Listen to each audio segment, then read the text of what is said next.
नमस्कार दोस्तों, जय हिंद, गुड मॉर्निंग, सुप्रभात। स्वागत है आप सभी का एग्जाम कोच के यूट्यूब चैनल पर। तो बच गए बेटा 6 और 6 बजते ही आपके लिए मैं लेकर आ जाता हूं डेली की करंट अफेयर्स वाली क्लास, जिसमें हम लोग कवर कर रहे हैं आपके पिछले 6 माह का करंट अफेयर। पिछले 6 माह का करंट अफेयर जो कि बहुत ही ज्यादा इंपॉर्टेंट रहने वाला है आपके आने वाले सभी एग्जाम्स के लिए। तो हम लोगों ने स्टार्ट किया था 10 सितंबर की डेट से और 10 सितंबर से आज हम पहुंच चुके हैं 18 जून की डेट तक। 10 सितंबर 18 जून यानी कि पिछले 3 माह का करंट अफेयर हम पूरी तरीके से कवर कर चुके हैं। तो अब आगे बात करते हैं बेटा। तो आपको यहां 6 बजे मैं डेली क्लास तो ले ही रहा हूं। अब आगे क्या करना है? तो आगे अगर आपको इस क्लास की भाई एग्जाम के टाइम पे आपको बहुत जल्दी जल्दी रिवीजन करना होता है तो आपको चाहिए होता है पीडीएफ। पीडीएफ के लिए आपको क्या करना है? पीडीएफ के लिए आपको हमारा टेलीग्राम चैनल ज्वाइन करना है। अब टेलीग्राम चैनल कैसे ज्वाइन करोगे? तो बेटा टेलीग्राम चैनल के लिए कुछ करना नहीं है, बस आपको एग्जाम कोच 1 के नाम से हमारा टेलीग्राम चैनल है, इसको जाकर के आपको सर्च करना है टेलीग्राम पे। आपको आपके इस तरह का जो लोगो होगा, इस तरह का लोगो लगा हुआ आपको टेलीग्राम चैनल हमारा मिल जाएगा, उसको ज्वाइन कर लेना है। आपको वहीं पे सभी क्लासेस के लिंक, क्लास शेड्यूल और अदर पीडीएफ, क्विजेज और साथ ही साथ ये आपकी करंट वाली क्लास की पीडीएफ भी वहीं मिलेगी। अब नहीं मिला सर मुझे टेलीग्राम, तो क्या करें? तो भाई ये नंबर किस दिन काम आएगा? इसको किस लिए लगाया है? 7311174888। इस वाले नंबर पर कभी कॉल करो, कभी व्हाट्सएप पे मैसेज करो कि सर टेलीग्राम का लिंक भेज दीजिए। भेजने की जिम्मेदारी तो भाई मैंने ले ही रखी है। जब मैसेज करोगे उस टाइम आपको भेज दूंगा, ठीक है? मन करे चेक कर लेना, रात में सोते हुए भी भेज देता हूं मैं बच्चों को, आपको भी भेज दूंगा। अब ये तो बात हो गई भाई टेलीग्राम चैनल की। आज की क्लास में हम लोगों को कवर अप करना है बेटा 18 जून से करंट अफेयर्स को, क्योंकि इसके पहले जो 19 जून तक के करंट अफेयर्स थे वो कल वाली क्लास में आप देख लेना। कल वाली क्लास की पहले पूरी प्लेलिस्ट बनी हुई है। 10 सितंबर से स्टार्ट किया था और आज हम लोग 18 जून के करंट अफेयर्स तक पहुंच चुके हैं। आज हम 18 जून के करंट अफेयर्स से स्टार्ट करेंगे। चलिए आइए देखते हैं आपकी पहली न्यूज क्या है। तो जून 2022 में भारतीय प्रेस परिषद की पहली महिला अध्यक्ष, भारतीय प्रेस परिषद की अभी तक कोई महिला अध्यक्ष नहीं हुई थी, पहली है महिला अध्यक्ष। पहली महिला अध्यक्ष के रूप में रंजना प्रकाश देसाई को नियुक्त किया गया। किसे नियुक्त किया गया? रंजना प्रसाद देसाई को नियुक्त किया गया। अब भाई क्यों नियुक्त किया गया? क्योंकि भाई पद खाली था। तो पद खाली था तो यह भी तो पता चलना चाहिए कि भाई इनके पहले कौन था। तो इनके पहले आपके चंद्रमौली कुमार प्रसाद जी थे। कौन है? चंद्रमौली कुमार प्रसाद। चंद्रमौली कुमार जी हैं आपके, जो कि सेवानिवृत्त हुए हैं यानी कि रिटायर हुए हैं। उसके बाद किसको बनाया गया? इनकी सेवानिवृत्त होने के बाद किसे बनाया गया? रंजना प्रकाश देसाई को भारतीय प्रेस परिषद की पहली महिला अध्यक्ष के रूप में नियुक्त किया गया। अगली न्यूज, 16 से 18 जून 2022 तक संस्कृति मंत्रालय द्वारा अंतरराष्ट्रीय साहित्य महोत्सव शिमला में आयोजित किया गया। 16 से 18 जून 2022 तक संस्कृति मंत्रालय द्वारा अंतरराष्ट्रीय साहित्य महोत्सव शिमला में आयोजित किया गया। अब भाई शिमला में आयोजित किया गया ये जो अंतरराष्ट्रीय साहित्य महोत्सव है, तो किस एक नाम के साथ किया गया था। वो नाम बहुत इंपॉर्टेंट है, क्योंकि आपसे साहित्य की जगह अगर पूछ लिया गया कि उन्मेष महोत्सव कहां आयोजित किया गया, तब तो भाई आपने तो पढ़ा था भाई क्या कि साहित्य महोत्सव सर ने बताया था। अब भाई उन्मेष तो बताया नहीं था। तो बेटा ये जो महोत्सव था इसका नाम क्या था? इसका नाम था उन्मेष। उन्मेष नाम के साथ इसका आयोजन किया गया। उन्मेष नाम के साथ इस मेले अंतरराष्ट्रीय साहित्य महोत्सव का शिमला में आयोजन किया गया, जिसमें 15 देश, 425 लेखक और 60 भाषाओं में साहित्य का प्रदर्शन हुआ। कितना? 15 देश, 425 लेखक और 60 भाषाओं का प्रदर्शन हुआ है। 60 भाषाओं में आपको यहां पे साहित्य देखने को मिलता है, ठीक है? तो मेला जाया करो, साहित्य मेला वगैरह काफी ज्ञानवर्धक होता है। तो 16 से 18 जून 2022 तक संस्कृति मंत्रालय ने अंतरराष्ट्रीय साहित्य महोत्सव का आयोजन किया, जिसका आयोजन हुआ शिमला में। और मेले का नाम था आपके महोत्सव का नाम क्या था? उन्मेष। इसमें 15 देश का साहित्य था, 425 लेखक शामिल हुए और 60 भाषाओं का साहित्य इसमें शामिल किया गया। अगली न्यूज की तरफ चलते हैं। उत्तर प्रदेश का पहला कार्बन फ्री जोन वाला पहला मंदिर काशी विश्वनाथ आपका हो गया है। तो यहां पर जो कार्बन फ्री जोन होता है, मतलब कि कोई भी कार्बन का उत्सर्जन यहां पे नहीं होता है। तो कार्बन फ्री मिल गया है आपका काशी विश्वनाथ, जिसको आप लोग बहुत ध्यान से पूजते हो बाबा विश्वनाथ जी के नाम से। तो बाबा विश्वनाथ जी का जो मंदिर है वो पहला कार्बन फ्री जोन बन गया है। बात करते हैं अगले न्यूज की। यूएनसीटीएडी की विश्व निवेश रिपोर्ट के अनुसार, विश्व निवेश रिपोर्ट के अनुसार वर्ष 2021 में एफडीआई के शीर्ष प्राप्तकर्ताओं में भारत 7वें स्थान पर है। यानी कि जो फॉरेन डायरेक्ट इन्वेस्टमेंट होता है, जहां पर विदेशी कंपनियां आके आपके देश में इन्वेस्ट करती हैं, उसमें भारत का 7वें रैंक है। यूएनसीटीएडी की बात करें तो इसका फुल फॉर्म होता है United Nations Conference on trade and Development, UNCTAD, United Nations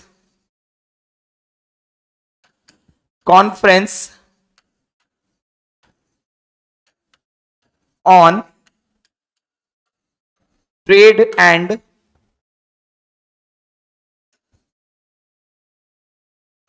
development, on trade and development. ये बेटा फुल फॉर्म है यूएनसीटीएडी का, कभी भी एग्जाम से पूछा जा सकता है, तो इसको भी याद रखिएगा कि यूएनसीटीएडी का फुल फॉर्म है United Nations Conference on development.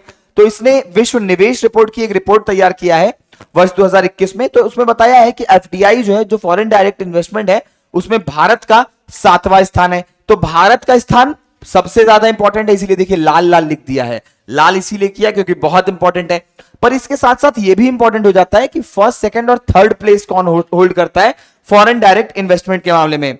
Foreign direct investment सबसे ज्यादा कहां पे हुआ, तो यूएसए, चाइना, हांगकांग। सबसे ज्यादा जो फॉरेन डायरेक्ट इन्वेस्टमेंट होता है वो हुआ है आपके यूएसए में। उसके बाद सेकंड प्लेस मिली है चाइना को, और थर्ड प्लेस मिली है किसको, थर्ड प्लेस मिली है आपको हांगकांग को। सबसे ज्यादा कंपनीज ने जो इन्वेस्टमेंट अपना करना चाहा वो अमेरिका में, उसके बाद चाइना, उसके बाद हांगकांग।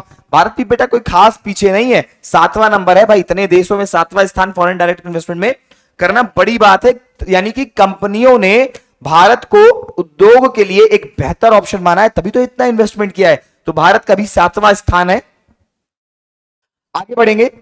हाल ही में भारत के राजनयिक अमनदीप सिंह गिल, भारत के राजनयिक अमनदीप सिंह गिल को प्रौद्योगिकी पर संयुक्त राष्ट्र महासचिव एंटोनियो गुटेरेस का नियुक्त किया गया है। तो यहां से आपको दो चीजें पता चली। पहली क्या, कि अमनदीप सिंह जो है हाल ही में भारत के जो राजनयिक है अमनदीप सिंह गिल को प्रौद्योगिकी पर संयुक्त राष्ट्र, यानी कि आपको यहां से देखो, एक तो भारत के राजनयिक अमनदीप सिंह गिल का जी का नाम पता चला, साथ ही साथ क्या पता चला कि संयुक्त राष्ट्र के महासचिव कौन है, एंटोनियो गुटेरेस हैं। संयुक्त राष्ट्र के महासचिव कौन है, एंटोनियो गुटेरेस हैं। इनका दूत नियुक्त किया गया है, किसे, अमनदीप सिंह गिल जी को। अमनदीप सिंह गिल जी को इनका दूत नियुक्त किया गया है। तो ये रही बेटा आपकी 18 जून की महत्वपूर्ण खबरें। अब बात करेंगे 17 जून की। इक्वाडोर, जापान, माल्टा, मोजाम्बिक और स्विट्जरलैंड को संयुक्त राष्ट्र सुरक्षा परिषद के लिए 2023-24 कार्यकाल के लिए अस्थायी सदस्य के रूप में चुना गया। तो आपको भी पता है कि हमारा जो यूनाइटेड नेशंस है, इसके कई पार्ट है, उन्हीं में से एक पार्ट है आपका संयुक्त राष्ट्र सुरक्षा परिषद, United Nations security council. Security council की अगर बात करें तो सिक्योरिटी काउंसिल के जो 6 मेंबर्स होते हैं, 6 मेंबर्स हैं जिनको वीटो की पावर प्राप्त है, वो 6 मेंबर्स क्या है, परमानेंट है। बाकी हर साल 1 साल की वैलिडिटी के साथ कुछ देशों को चुना जाता है। कुछ देश को 1 साल की वैलिडिटी के साथ चुना जाता है कि वो अस्थायी रूप से सिक्योरिटी काउंसिल के सदस्य होते हैं। अगर जैसे 6 देश हैं, कहीं पर 3-3 बराबर वोट मिल गए, तो ये जो अस्थायी सदस्य होता है, ये पूरा इसका जो वोट होता है, ये बिल्कुल वीटो पावर की तरह ही काम करता है आपका। तो इस साल 2023-24 जो आपका आने वाला साल है, उसके लिए इक्वाडोर, जापान, माल्टा, मोजाम्बिक और स्विट्जरलैंड को अस्थायी सदस्य के रूप में चुना गया है।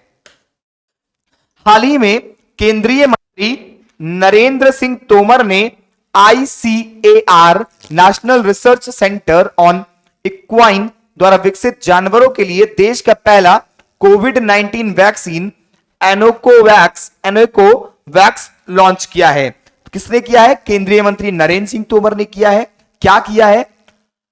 जानवरों के लिए कोविड-19 की वैक्सीन, क्योंकि आपको भी पता था कि जानवरों में भी कोविड-19 के कुछ केसेस देखने को मिले थे। तो अब भाई सबसे पहले बुजुर्गों के लिए, फिर जवानों के लिए, फिर बच्चों के लिए सबकी वैक्सीन आ गई थी। तो बचा कौन था? बचे थे आपके जानवर। तो इसके लिए एनोकोवैक्स वैक्सीन लॉन्च किया है।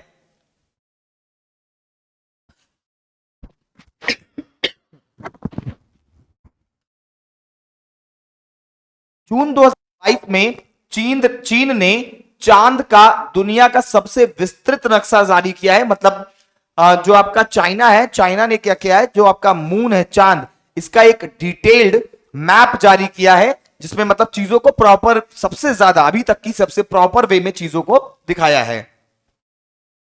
जून 2022 में तमिलनाडु के आर प्रज्ञानंद ने नॉर्वे शतरंज ओपन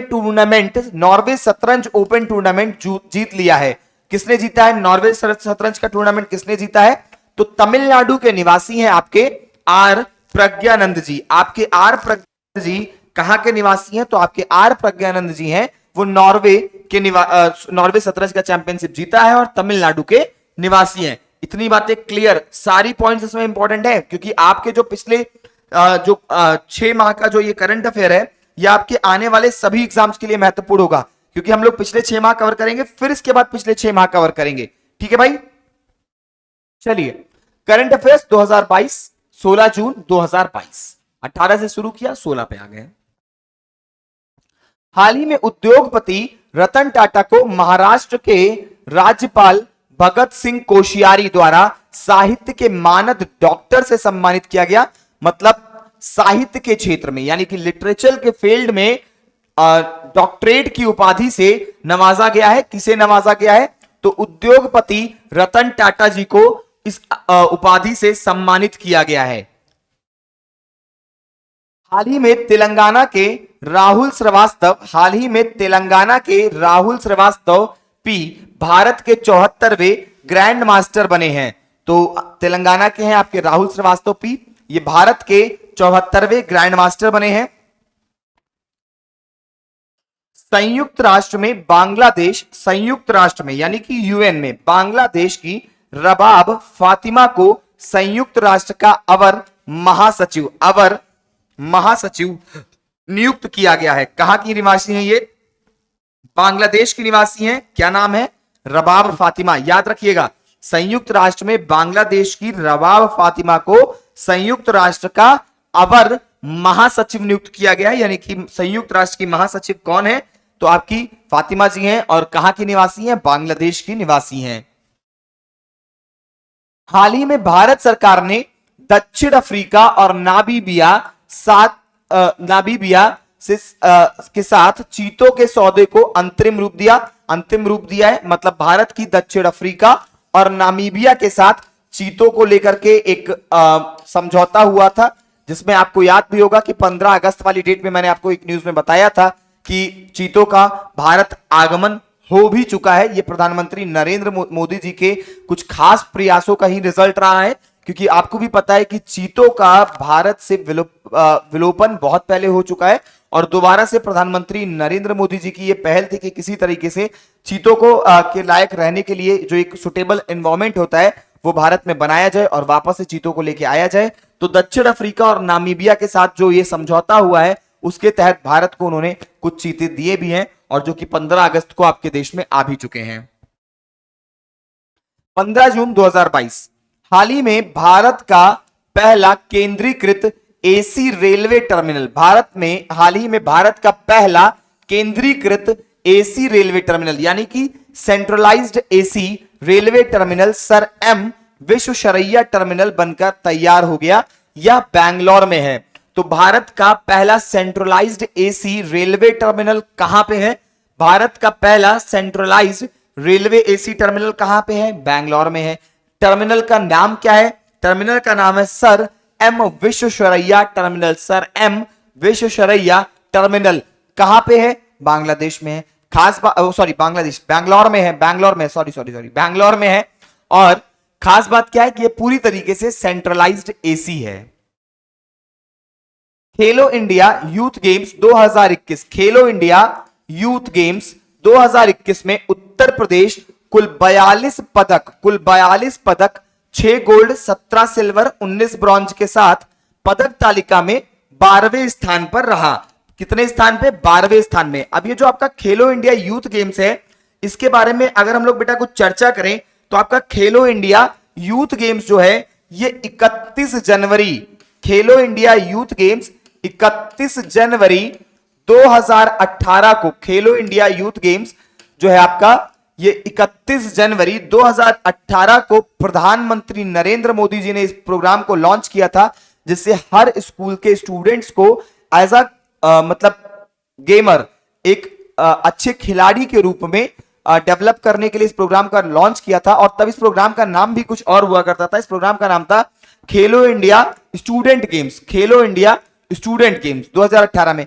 2019 में क्या हुआ? इसका नाम बदल दिया गया, इसका नाम रख दिया खेलो इंडिया यूथ गेम्स 2019 में ही इसका नाम बदल दिया, स्टूडेंट की जगह यूथ वर्ड यूज किया।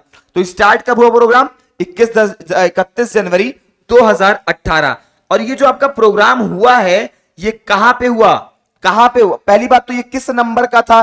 तो ये 4th एडिशन था इस प्रोग्राम का, मतलब ये चौथा संस्करण था। वैसे हर साल जनवरी में ये प्रोग्राम होते थे, लेकिन कोविड की वजह से इस साल ये प्रोग्राम आपका कब हुआ? तो ये प्रोग्राम आपका जून में हुआ है।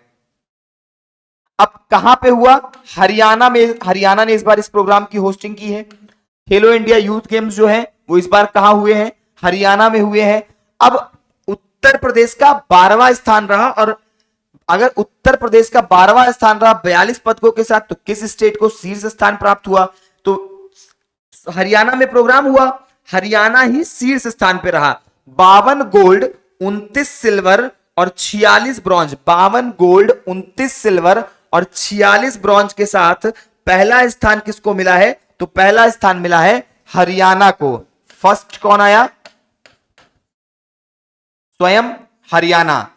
और जो पिछले साल का विजेता स्टेट था महाराष्ट्र, महाराष्ट्र ने इसका पीछा नहीं छोड़ा और इस बार पहला ना सही लेकिन दूसरा स्थान फिर से महाराष्ट्र ने प्राप्त कर लिया। तो पहला हरियाणा, दूसरा महाराष्ट्र और तीसरा कर्नाटका। तीसरा कौन है? तीसरा है आपका कर्नाटका को थर्ड प्लेस प्राप्त हुई है 67 मेडल्स के साथ। 67 मेडल्स के साथ कर्नाटका को थर्ड प्लेस प्राप्त हुई। फर्स्ट प्राप्त हुई है हरियाणा को 137 medals, Maharashtra 125 medals, Karnataka 67 medals. ठीक है बेटा, तो ये थी कुछ बातें आपकी खेलो इंडिया यूथ गेम्स 2021 की, खेलो इंडिया यूथ गेम्स 2021 की, जिसमें उत्तर प्रदेश को 12वां स्थान मिला है।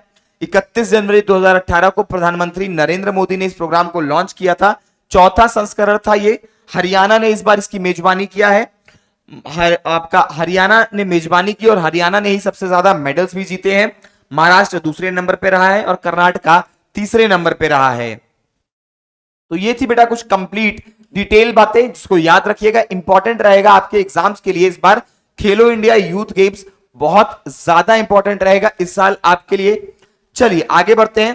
पहली बार भारत यूरोपीय संघ यूईयू सुरक्षा और रक्षा परामर्श ब्रुसेल्स में आयोजित किया गया। पहली बार भारत यूरोपीय संघ यूईयू सुरक्षा और रक्षा परामर्श ब्रुसेल्स में आयोजित किया गया। तो भारत का जो यूरोपीय संघ है सुरक्षा और रक्षा परामर्श कहां आयोजित किया गया? ब्रुसेल्स में आयोजित किया गया। हाल ही में यूरोपियन स्पेस एजेंसी ने हमारी आकाशगंगा मिल्की वे का सबसे सटीक और पूर्ण बहुआयामी नक्शा तैयार किया है। किसने तैयार किया है मिल्की वे का? यूरोपियन स्पेस एजेंसी ने। 14 जून 2022 BWF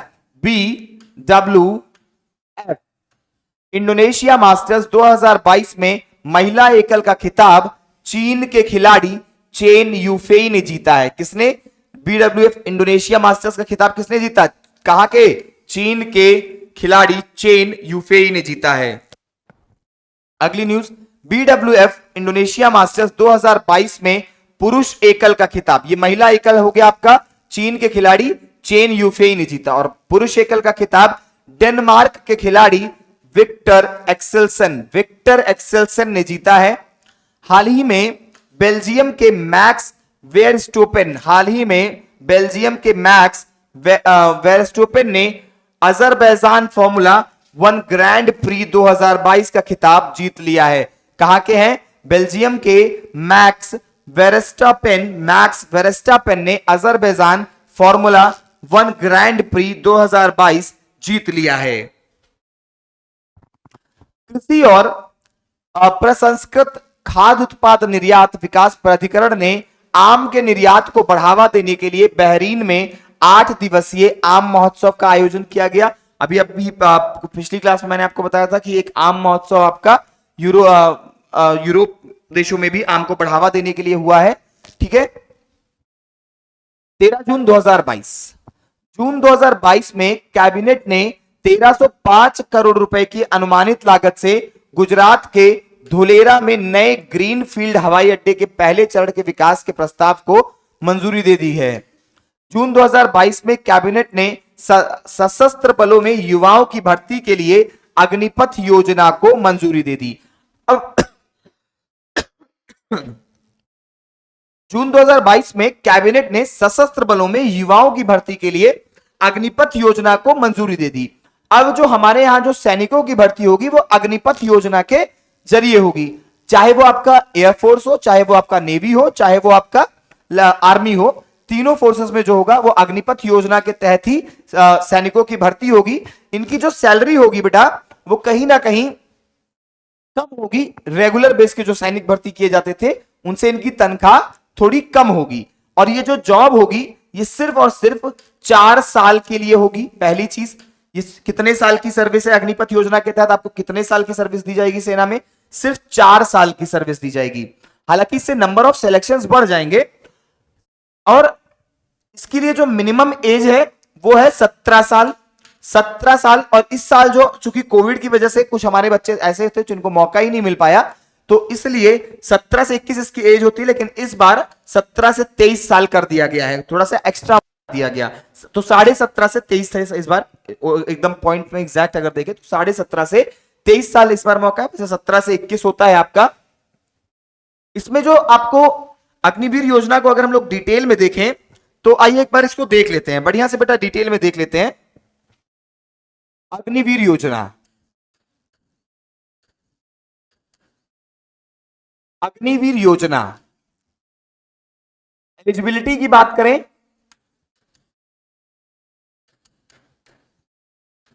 तो आपको कम से कम 17 और ज्यादा से ज्यादा 21 साल की एज होनी चाहिए। दूसरी क्या है? दूसरी आपको 12th पास्ड होना चाहिए, 12th पास्ड और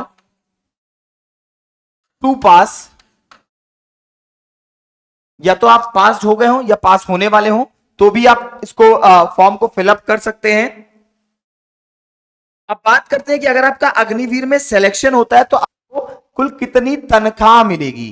तो यहां पे बेटा 4 साल की सर्विस है, इसको यहां पे लिख लीजिएगा, 4 इयर्स सर्विस। सिर्फ 4 साल के लिए आप भारतीय सेना को अपनी सेवा देंगे। सैलरी क्या होगी आपकी? तो पूरे जो आपके 4 साल आप सर्विस दोगे उसमें आप 23,43,000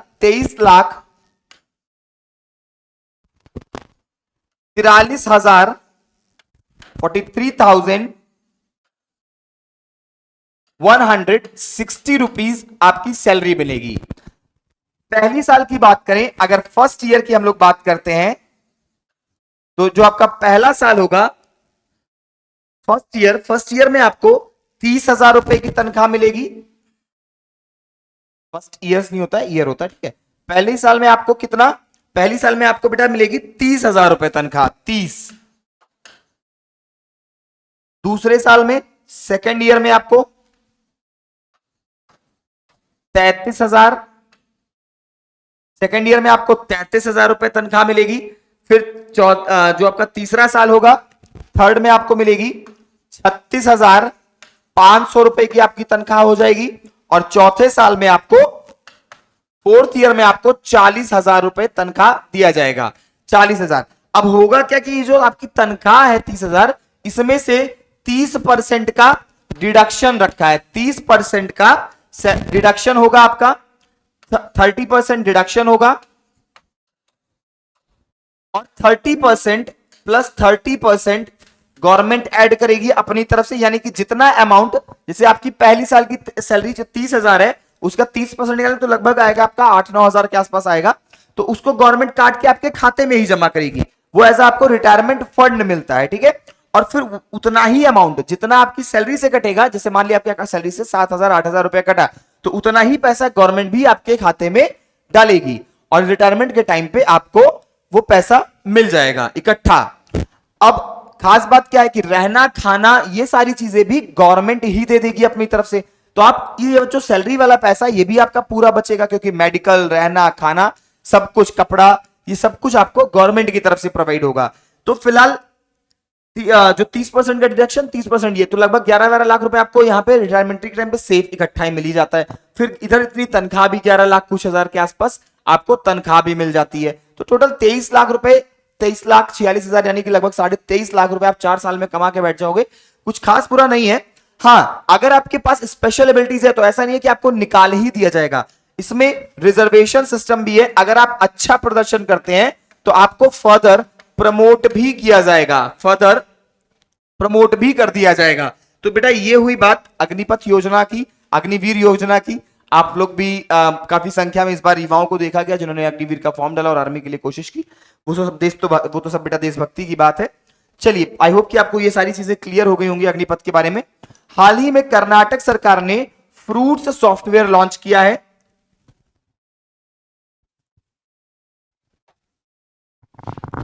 विश्व खाद्य सुरक्षा दिवस 2022 की theme safer food better health. विश्व खाद्य सुरक्षा दिवस, खाद्य सुरक्षा दिवस 2022 की जो थीम थी वो थी सेफर फूड बेटर हेल्थ। मतलब जितना सुरक्षित आप खाना खाएंगे उतनी ही अच्छी आपकी हेल्थ होगी।